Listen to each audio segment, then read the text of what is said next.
I'm curious about the experience and journey that you had creating this film, and how you felt the momentum start to build as this cast gelled and brought this all to life. Nate didn't just hire good actors, he hired good people. You know what I mean? He hired really good people.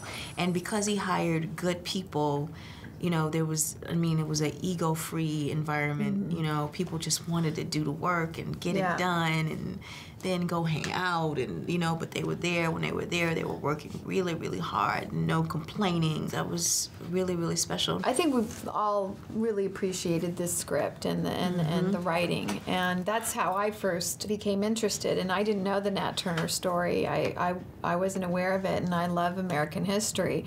I love history, period. So that to me was fascinating. And then meeting Nate and hearing about his vision and his passion, and then seeing the cast come together, and then going to Savannah, Georgia, and then knowing that, I don't know, I think we all knew that we were part of something very special and important. And as we started to feel that energy in the set, the dynamic, I think we just kind of knew that we were part of something that was bigger than us, bigger than just us artists, like, let's make a movie, you know. And what's been so gratifying and rewarding is that it just feels like it's kind of had that momentum, and it just continues now here in Toronto, especially after Sundance, and 9 months later we're getting that same reaction. So it's so rewarding and reassuring that we've done something that is resonating with people. What part of Nat Turner's legacy and his story, as you talked about as you read the script, made you most passionate to want to be a part of bringing this to life?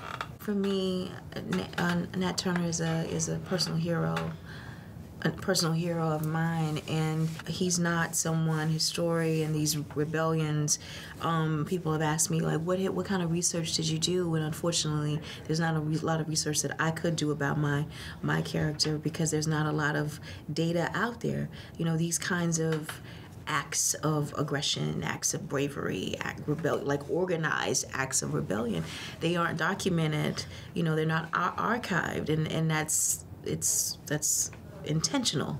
It's intentional, you know? And so I feel like being a part of this, and because I feel like the film is an act of rebellion. You know, it's an act of rebellion against that suppression, the suppression of these kinds of stories. And you, young lady? I think when people can be impacted emotionally, I mean, we as artists, you know, I just know I love to entertain, but if I can entertain and educate and move people and impact people to the point where it does inspire change and conversations, maybe painful conversations, difficult conversations, and remind us too of where we've come from and the atrocities that have occurred that we are all accountable for, that we're all complicit, and that we can also have compassion in our hearts and open our hearts up and realize that this isn't about one person's story. This is all of our stories.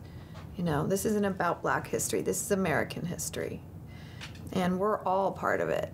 And that, to me, that's great. And if we as artists can convey that and open up people's minds and hearts and create a healing, then we've done our job and then some.